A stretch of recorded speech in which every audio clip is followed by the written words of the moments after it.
নমস্কার, আমার বাগানে আপনাকে স্বাগত জানাচ্ছি। আমি কিছু ঝিঙা লাগিয়েছি, আজ দেখাবো ঝিঙা। ঝিঙা অ্যাকচুয়ালি গ্রীষ্মমণ্ডলীয় লতা জাতীয় উদ্ভিদ। এর আগে একটা ভিডিও দেখেছিলাম ধুঁদুলের। এই ধুঁদুল আর ঝিঙা একই পরিবারের সবজি, কিন্তু বাজারের দামের তফাৎটা অনেকটাই। ঝিঙার দামটা বেশি এবং ধুঁদুলের দামটা কম, অথচ একই পরিবারের, পুষ্টিগুণও একই। ঝিঙা সাধারণত সবজি হিসাবে ব্যবহার করা হয় এবং এটা কচি ঝিঙাটাই সবজি হিসাবে ব্যবহার করা হয়ে থাকে। তরকারি রান্নার জন্য আমরা ব্যবহার করে থাকি।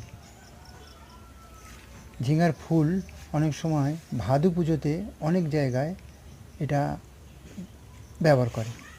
অনেক সময় এই ফুল আর বেসন দিয়ে ভেজে বড়া করে খায়। আমি অবশ্য কোনো দিন খাইনি,